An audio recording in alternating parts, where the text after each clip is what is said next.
ni fọ́lọ́run. Hallelujah, ògo fọ́lọ́run o, adúpẹ́. Hallelujah o, hallelujah o, hallelujah, hallelujah o. Hallelujah, ògo fọ́lọ́run o, adúpẹ́. Hallelujah o, hallelujah o, hallelujah, hallelujah o. Hallelujah, ògo fọ́lọ́run o, adúpẹ́. Gbogbo ẹ̀yin ọmọ Ọlọ́run tí ẹ̀ ń wò mí káàkiri àgbáyé tàbí tí ẹ̀ ń gbọ́ mi lọ́wọ́ báyìí, mo kí yín pé ẹ kú àlàjá ọdún o, mo kí yín pé ẹ kú oríire. Gbogbo àwa tá a wọnú ọdún 2022 yìí, aṣoríire ni, àánú la rí gbà. Àánú la rí gbà, torí náà a fi ọpẹ́ fún Ọlọ́run, nítorí tí ó ṣeun, nítorí tí àánú rẹ̀ dúró láéláé. Ògo ni fún Ọlọ́run lókè ọ̀run, òun nìkan lọ́pẹ́ yẹ, òun nìkan ni ìyìn yẹ, òun la gbéga. Ó ṣeun gan Ọlọ́run wa, dúpẹ́ dúpẹ́, Ọlọ́run ṣeun lọ́pọ̀lọpọ̀. Ọ̀pọ̀lọpọ̀ òjò ló ti rọ̀ tí ilẹ̀ ti fi mú, ṣùgbọ́n èmi àti wa wà láyé wà láàyè. Ó túmọ̀ sí pé Ọlọ́run ní ètò rere fún ayé wa. Hallelujah, mo kí yín lẹ́ẹ̀kan sí i. Mo gbàdúrà pé ọdún yìí, ọdún ayọ̀, ọdún ìgbéga, ọdún ìrànlọ́wọ́, ọdún àánú, ọdún ìbùkún, ọdún ìṣẹ́gun, ọdún ìṣeré ló máa jẹ́ lórúkọ Jésù. Wo, ó ló fi jẹ́ pé inú ọdún yìí ṣe ni kó máa yọ̀ o. Kò sí, mo ń yọ̀ ní o. Láti January 1 mo ti jó mi tí ẹ̀ tí mọ tí mo fẹ́ béèrè lọ́wọ́ Ọlọ́run. Mi mọ tí mo fẹ́ béèrè rárá, mo kàn ń jó ni, mo kàn ń yọ̀ ni. Màá tún alalẹ́ wákàtí 3 ni mo fi ń yin Ọlọ́run. Mo ti jó torí pé oore tó ṣe fún mi ní 2021 mi tí ì dúpẹ́ tán. Mi kì í kún o, mo ti jó, mo ti yìn. Nítorí kí Ọlọ́run máa ṣe nìyẹn. Gbogbo ó lè kú, ó ṣeé ṣe kó kù díẹ̀ síbì kan. Gbogbo eléyìí má ti dán mọ́rán, ṣùgbọ́n gbẹ́kẹ̀lé Ọlọ́run. Ọlọ́run tó mẹ́wàá láàyè. Ó ní ohun tó fi ayé ẹ ṣe ni. Ó dẹ̀ dá mi lójú pé ara rẹ ló máa fi ayé ẹ dá. Ṣe ni kó o fọkàn balẹ̀, kó o gbẹ́kẹ̀lé, kó o máa yìn, kó o máa sìn ní òtítọ́. Ọlọ́run fẹ́ràn kí o máa yìn òun gan. Inú yìn ni Ọlọ́run ń gbé. Psalm 22 verse 3, inú yìn ni Ọlọ́run wá ń gbé. Ibẹ̀ ló wá ń jókòó sí. Ẹni bá ti yìn Ọlọ́run, wọ́n máa rí ojú Ọlọ́run, a máa rí àánú Ọlọ́run, a máa rí ìṣẹ́gun, a máa rí ìgbéga, a máa ní ayọ̀. Ṣe ni kó o yìn Ọlọ́run ọdún yìí. Má ráhùn, má ṣàròyé. Ó kù díẹ̀, má wọ́rì. Ibi tó kù sí yẹn gan, nínú ìyẹn gan Ọlọ́run ti bẹ̀rẹ̀ sí máa ṣiṣẹ́. A wá tó gbogbo ẹ̀, a wá tó. Sọ̀rọ̀ mi yí ẹ, sùúrù ni kó o ṣe. Gbẹ́kẹ̀lé ni o. Dìímú ni tí ń sin fẹ̀yìntì, òun nìkan ni àpáta tí kì í yẹ̀. Nítorí àwọn afẹ́ lórúkọ Jésù. Ẹ jẹ́ ká gbàdúrà kí n tó sọ tí Ọlọ́run ní kí n sọ fún wa lónìí. Ní orúkọ Jésù, Bàbá, Ọmọ àti Ẹ̀mí Mímọ́, a dúpẹ́ lọ́wọ́ yín torí pé síbẹ̀ ẹ wà láàyè. A dúpẹ́ lọ́wọ́ yín fún oore ọ̀fẹ́ tẹ́ ẹ fún wa o, tẹ́ ẹ tún mú wa wọnú ọdún tuntun lórúkọ Jésù. Olúwa gba ọpẹ́ wa, Olúwa gba ìyìn wa. Ẹ ṣé lọ́pọ̀lọpọ̀, ẹ ṣé lọ́pọ̀lọpọ̀. A dúpẹ́ oore tẹ́ ẹ ṣe fún wa. Ọba ayé ò mà lè ṣe é, kò sẹ́ni tó lè ṣe é. Àánú la rí gbà. Ọlọ́run àánú gbọ́ pé kó o gba ìyìn wa. Ògo ni forúkọ rẹ. Ǹjẹ́ à ń lọ ní ọ̀rọ̀ rẹ, Ọlọ́run ọ̀rọ̀ sọ ara rẹ jáde, àti olùsọ àti olùgbọ́. Jẹ́ kí ọ̀rẹ́ kó tún ayé wa ṣe. Jẹ́ kí ọ̀rẹ́ kó gbére àti ìbùkún lọ́pọ̀lọpọ̀ wá fún wa ní ọdún 2022 lórúkọ Jésù. Jésù Olúwa wa, àmín. Lórúkọ Jésù. Ẹ̀mọ́ Ọlọ́run, ohun tí ẹ̀mọ́ Ọlọ́run fi sí lọ́kàn láti bá a sọ ni pé ìgbọràn ni yóò mú ìbùkún wá ní ọdún yìí. Ìgbọràn sí àṣẹ Ọlọ́run ni yóò mú ìbùkún wá ní ọdún yìí. Mo mọ̀ pé ọ̀pọ̀lọpọ̀ la máa ń rò pé tá a bá ti gbàdúrà, tá a ti gbàwẹ̀, tá a ti ṣèṣọ́ òru, dandan ni kí Ọlọ́run kó gbàdúrà wa. Kò rí bẹ́ẹ̀ rárá. Má ṣì mí gbọ́ o, mi ò ní àwẹ̀ àtàdúrà ò dára o. Mi ò ní ká lọ sọ̀dá mẹ́wàá ò dára o. Mi ò ní ká pín fúnpá ká fún ni, mi ní kò dára. Ó dára gan. Ṣùgbọ́n ju gbogbo ẹ̀ lọ, ohun tí ó máa ń mú Ọlọ́run dùn, ohun tó máa mú kí àdúrà kó gbà, tó máa mú kí Ọlọ́run kó yọ́nú sí wa ni pé ṣíṣe ìgbọràn sí àṣẹ rẹ̀. Bẹ́ẹ̀ ni, bí àwa náà ti jẹ́ òbí, ẹni pé tí àwọn ọmọ wa bá dé, ta ni ó ké ọmọdé yìí lọ fabọ́, lọ gbálẹ̀, lọ bomi fún mi, lọ ṣoúnjẹ. Tó bá ti ń gbọ́ràn sí ẹyí wa lẹ́nu, kí ló máa ṣẹlẹ̀? Inú wa máa dùn. Kán tó bèrè gan ti fún wọn. Tán bá wá bọ̀tọ̀ lẹ́yìn pé dáàdì ẹ̀gbọ́n mi fẹ́ sáré jáde lọ sódà ọ̀rẹ́ mi, ó dà máa lọ. Ìdí ni pé wọ́n ti ṣe ìfẹ́ wa, wọ́n ti mú inú wa dùn. Àwa náà wá yọ́nú sí wọn. Àwa náà, èyí ni pé wọ́n ń jèrè ìgbọràn.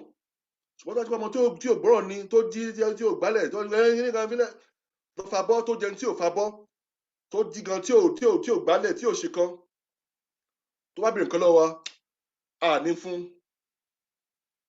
tá bá tiẹ̀ fún gan a ní fún pẹ̀lú inú dídùn torí pé wọn ò hùwà tó tẹ́ wa lọ́rùn, wọn ò ṣe ìfẹ́ wa.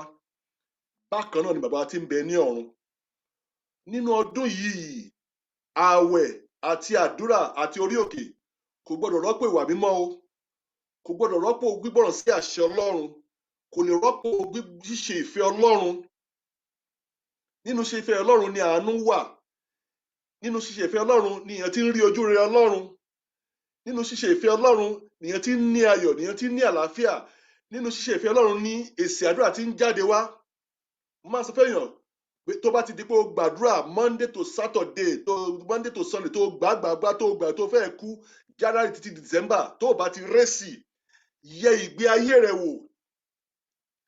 Mi sọ pé èèyàn ní àsìkò gbogbo ìgbà náà kọ́ ni ó máa dán mọ́rán o. Èèyàn máa ń ní ìgbà ayọ̀ máa ń wà, ìgbà ẹkún máa ń wà, ìgbà pípọ̀ máa ń wà, ìgbà tó máa ń sáfẹ́rẹ́ máa ń wà.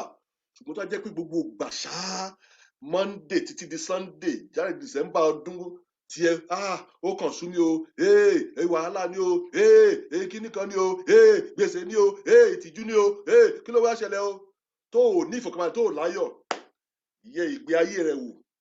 Ǹjẹ́ o mọ Ọlọ́run? Mi ní sọ̀rọ̀ lọ sí chọ́ọ̀chì o, ìyẹn lè máa lọ sí chọ́ọ̀chì déédéé kó máa sọ̀dá mẹ́wàá kó bá dẹ̀ ní ìbáṣepọ̀ tó dánmọ́ pẹ̀lú Ọlọ́run tí mò ń sọ nìyẹn. Ó tiẹ̀ lè jẹ́ pásítọ̀ gan,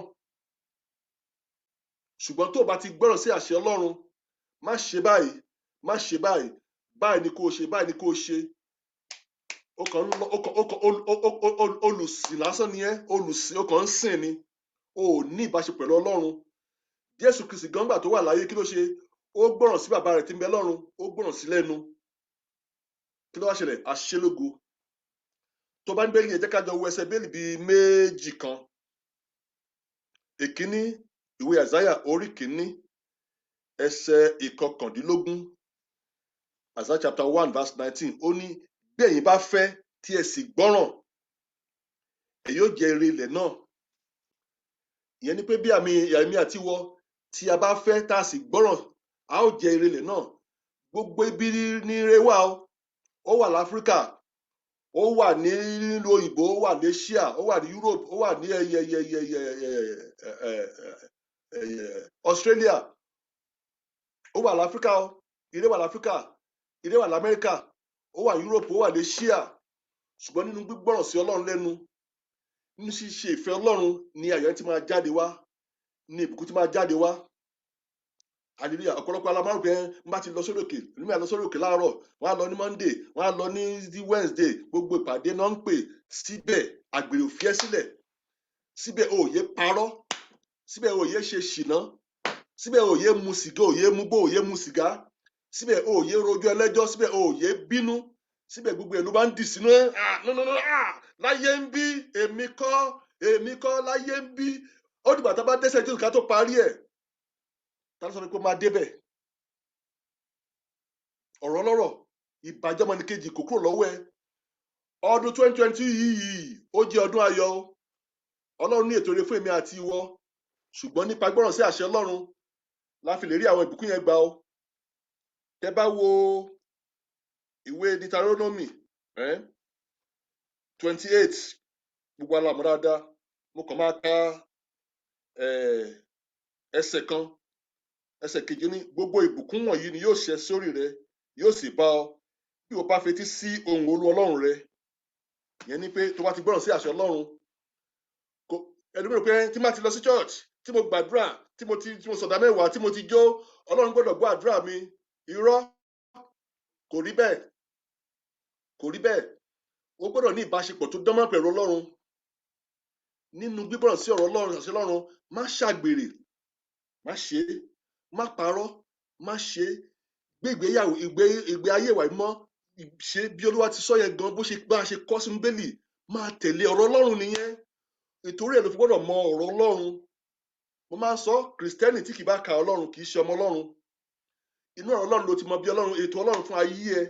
Ta ni Ọlọ́run jẹ́ gan? Kí ni ìpinnu Ọlọ́run fún ẹ? Báwo ló ṣe gbọ́dọ̀ gbé ìgbé ayé ẹ? ìgbéyàwó ẹ ní o, okòwò ẹ ní o, lórí ọmọ ní o, ìrìn àjò ẹ nípa ti ẹ̀mí ní o, níbi iṣẹ́ ẹ ní o, gbogbo ìlú ọ̀nà ọ̀rọ̀ Ọlọ́run la máa ṣe atọ́nà, a máa darí ẹ. Òun gbọ́dọ̀ mọ̀rọ̀ Ọlọ́run, o gbọ́dọ̀ bí pa ka Bíbélì ẹ, mi gẹ́gẹ́ bí ìránṣẹ́ Ọlọ́run mi lè ṣe tí n bá tí ka Bíbélì mi lójó báyìí, mi ní àlàáfíà. Tó náà ní ọdún yìí mo bẹ̀ ọ́ ọmọ Ọlọ́run, má gbé ayé ẹ, má kàn lo ayé ẹ sáá, má kàn gbé ayé ẹ bẹni tí ò bí àgùntàn tí ò lólùṣọ́. Rìn bí ọmọ Ọlọ́run, sọ̀rọ̀ bí ọmọ Ọlọ́run, hùwà bí ọmọ Ọlọ́run, múra bí ọmọ Ọlọ́run. Bóyá o jẹ́ ọmọdé ni, bóyá o jẹ́ àgbà ni, fetí sí wọn Ọlọ́run. Kí ni Ọlọ́run sọ gan? Tẹ̀lé àṣẹ rẹ̀, tẹ̀lé ìlànà rẹ̀. Ṣé rí, tá a bá ti ń ṣe Ọlọ́run, a nílò àgbàfẹ́ kú àdúrà, a nílò àgbàfẹ́ yí lórí àwẹ̀. Àwẹ̀ dá lóòótọ́, àdúrà dá, ṣùgbọ́n kò lè replace obedience, kò lè replace gbígbọ́ràn sí àṣẹ Ọlọ́run. Mo bẹ̀ ọ́ ní ọdún yìí, jọ̀wọ́ gbé ìgbé ayé ìwà mímọ́, ìgbé ayé ìgbọràn, ìgbé ayé ìfẹ́. Àwọn tó wà lájà ká fẹ́ràn wọn, kò mátà. Máa ń sọ bí mo ṣe mi lọ́tà. Bẹ́ẹ̀ ni, torí pé ẹni bá mi ṣọ̀tá, ọ̀tá Ọlọ́run ni. Tèmi ni pé kí n rìn ní ìlànà Ọlọ́run, tèmi ni pé kí n ṣe ìfẹ́ Ọlọ́run, tèmi ni pé kí n so mọ́ Ọlọ́run. Ọlọ́run sọ fún mi, ó ní ẹnikẹ́ni tó bá mi jà lòun ó bá jà. Ẹnikẹ́ni tó bá gbógun tì mí, òun máa gbógun tì í. Ẹni bá ṣépè fún mi, Ọlọ́run ó máa ṣépè fún ni. Ẹni bá súre fún mi, Ọlọ́run máa súre fún. Tèmi ni pé kí n wà láyé, kí n ní ìbáṣepọ̀ tó dánmọ́ pẹ̀lú Ọlọ́run, kí n máa rìn nínú ìfẹ́ Ọlọ́run. Tí n bá ṣe léyìí, ìbéèrè ní bí Olúwa bá ń bẹ fún wa, ta ló lè dojú ìjà kọ wá? Romans 8:31. So ọdún yìí mo bẹ̀ ọmọ Ọlọ́run, tó bá fẹ́ rí ojú Ọlọ́run, tó fẹ́ gbádùn ọdún yìí, tó fẹ́ jẹ àjẹyó àti àjẹṣẹ́kù nípa ti ẹ̀mí, tó fẹ́ kí okòó ẹ lọ déédé, ṣe ni kó gbọ́ràn sí àṣẹ Ọlọ́run. Kò sí shortcut, má gbọ̀nà Àbújá, ọ̀nà Àbújá kò sábùjá lọ́rùn ọ̀pẹ, má dọ́gbọ́n sí. Tó bá dọ́gbọ́n sí, wàá tẹ́nu ọdún yìí. Tó bá dọ́gbọ́n sí, wàá so ẹ̀mí ẹ̀nù. Tó bá dọ́gbọ́n sí, ó máa bá ayé ara ẹ jẹ́ ni. Tó bá dọ́gbọ́n sí, ó máa bá ìrìn àjò ayé ẹ jẹ́, torí pé Jésù nìkan lọ̀nà. Gbẹ́kẹ̀lé, má bá wọn wọ ẹgbẹ́kẹ́gbẹ́ ní ọdún yìí. Tó bá dé wà ní ẹgbẹ́kẹ́gbẹ́ yẹn, lọ jáde kúrò ńbẹ̀. Ẹgbẹ́ náà dà, wọ́n ní àwọn ẹgbẹ́ akọ̀yà, ẹgbẹ́ májẹ̀ máa tẹ́, ọ̀rọ̀ àgbélayé. Jésù ni kò dì mú o, ẹ̀tàn ni o. Wò ó, Jésù nìkan ló lè gbà ọ́ o. Jésù nìkan ló lè gbà ọ́. Ẹ̀jẹ̀ ewúrẹ́ kò lè lékúlá o. Ẹ̀jẹ̀ àgùntàn kò lè fúnni níyè o. Ẹ̀jẹ̀ ẹlẹ́ kò lè gbà nílà o. Jésù nìkan ló lè gbà ọ́. Lẹ́yìn Jésù kò sẹ́nìkan o. Ọba mímọ́ lọ́ba tí mò ń sìn o. Lẹ́yìn Jésù kò sẹ́nìkan o. Alágbára mo orúkọ rẹ̀ o. Jésù lọ́wọ́ rẹ̀ ló wà o. Bàbá lọ́wọ́ rẹ̀ ló wà o. Gbogbo agbára Jésù lọ́wọ́ rẹ̀ ló wà. Kò sí lọ́wọ́ ayé o. Kò sí lọ́wọ́ oṣó. Gbogbo agbára Jésù lọ́wọ́ rẹ̀ ló wà. Wò ó, gbogbo agbára lọ́wọ́ Ọlọ́run ló wà o. Ṣe ni kó o fẹ̀yìntì ní ọdún yìí. O nìkan ni àpáta tí ò lè yẹ̀. Ṣe ni kó o gbẹ́kẹ̀lé. Má báyé jẹ́, má báyé mu, kó má bàa báyé wọlé lójijì. Má báyé múlẹ̀, má wọnú ìmùlẹ̀ òkùnkùn. Jésù ni kó o bá múlẹ̀. Àjíǹde àti ìyè ó ní kó o bá múlẹ̀. Ayé a máa tán nípa ni, ayé a máa bá tẹni jẹ́ ni. Jésù nìkan ló lè gbà ọ́, ọmọ Ọlọ́run. Èyí tó ọ̀pọ̀ ní wa ṣekúṣeyẹ ní ẹ́. Wàá lọ ṣọ́ọ̀ṣì níjọ́ Sunday, wàá lọ pàdé àdúrà, ṣùgbọ́n tó tún di wíkẹ̀ndì, o tún bá wọn lọ nínú ẹgbẹ́ àjẹ́ nìyẹn, o tún bá wọn bá wọn kéyè pàdìpà. Mo bẹ̀ ọ́, ọdún ayọ̀ lọ́dún yìí o. Ọlọ́run ní ètò tó dára fún ọmọ ẹ̀nú ọdún yìí, ṣùgbọ́n láti jẹ ire náà, láti gba ayọ̀ náà, láti gba ìbùkún náà, láti ní ọlá náà, láti ní ìgbéga náà, láti ní ìfọ̀kànbalẹ̀ náà, láti ní ohun gbogbo tó dára tó yẹ wá bí ọmọ Ọlọ́run, a gbọ́dọ̀ gbọ́ràn sí àṣẹ Ọlọ́run. Tàbí ṣùgbọ́n ò sí níbẹ̀ o. Kí ọmọ ẹ lè ṣe oríire, kí ilé ẹ kó lè rojú, ìgbéyàwó ẹ tí wà lọ́wọ́ à ń bẹ̀ tó ń jà lójúmọ́, àìgbọ́ràn sí àṣẹ Ọlọ́run ni. Okòwò ẹ tó ń lọ sókè, bó ṣe ní kó kàn fẹ̀yìntì Jésù má bá wọn tọ́ nǹkan lá má bá máa tẹ ẹ̀jẹ̀ mọ́lẹ̀ má bá wọn lá ẹ̀jẹ̀ ẹ̀tọ́ ni wòlíì ò lè gbà ẹ́ wòlíì ò lè ràn ẹ́ lọ́wọ́ ìrànlọ́wọ́ kò sí lọ́wọ́ wòlíì ọwọ́ Ọlọ́run ìrànlọ́wọ́ rẹ wà lórí náà gbẹ́kẹ̀lé Ọlọ́run ọdún yìí yóò dára fún lórúkọ Jésù ojú òsì ní tiẹ̀ gbogbo rere tó kó wọnú ọdún yìí kò ní bàjẹ́ lórúkọ Jésù ayọ̀ ló fi bẹ̀rẹ̀ ọdún yìí ayọ̀ ló máa fi parí ẹ̀ lórúkọ Jésù kí n tó máa lọ gbọ́ o ayé tí ò bá ní Jésù ayé ìbànújẹ́ ayé ìkorò ayé wàhálà ni o Jésù nìkan lọ̀nà o Jésù nìkan ní ọ̀nà o Jésù nìkan ní ọ̀nà o gbà á o gẹ́gẹ́ bí Olúwa àti olùgbàlà rẹ jẹ́ kó darí ẹ jẹ́ kó wa ọkọ̀ ayé ẹ kó o lè gúnlẹ̀ sí èbúté rere yóò dára fẹ́ lórúkọ Jésù pé o sì ti mọ̀ tẹ́lẹ̀ tí ìjẹ́ ti dá padà wá sílé o padà o ó ń pè ọ́ lónìí Jésù ń pè ọ́ o má fi ìgbàlà rẹ dá ọ̀la lè pẹ́ jù bóyá o ti rán láti fi ayé rẹ fi Jésù àbí o ṣe láti padà sínú agbo ìgbàlà jẹ́ ká jọ gba àdúrà yìí gbé ọwọ́ ọ̀tún rẹ lé òkè àyà rẹ wí tẹ̀lé pé Jésù Olúwa o ṣeun lọ́pọ̀lọpọ̀ fún ọ̀rọ̀ ìyè tí mo gbọ́ ní àṣálẹ́ yìí mo dúpẹ́ pé o rán ọ̀rọ̀ yìí sí mi mo mọ̀ wípé o wá sáyé láti wá kú fún ẹ̀ṣẹ̀ mi o sì jíǹde níjọ́ kẹta mo mọ̀ ara mi gẹ́gẹ́ bí ẹlẹ́ṣẹ̀ mo sì mọ̀ pé mi ò lè gba ara mi mo jẹ́wọ́ gbogbo ẹ̀ṣẹ̀ mi pátápátá fi àánú dáríjì mi fi ẹ̀jẹ̀ ìwẹ̀ mi kúrò nínú òórùn àti ìdọ̀tí ẹ̀ṣẹ̀ wọ́n sìn ọ́ títí ayé àìnípẹ̀kun fún mi ní oore ọ̀fẹ́ láti bá ọ rìn nínú òtítọ́ àti ní ìwà mímọ́ kọ orúkọ mi sínú ìwé ìyè Jésù o ṣé tí mo ti gbọ́ àdúrà mi Jésù Olúwa wa àmín àmín lórúkọ Jésù gbogbo ẹni tí ẹ gbàdúrà yẹn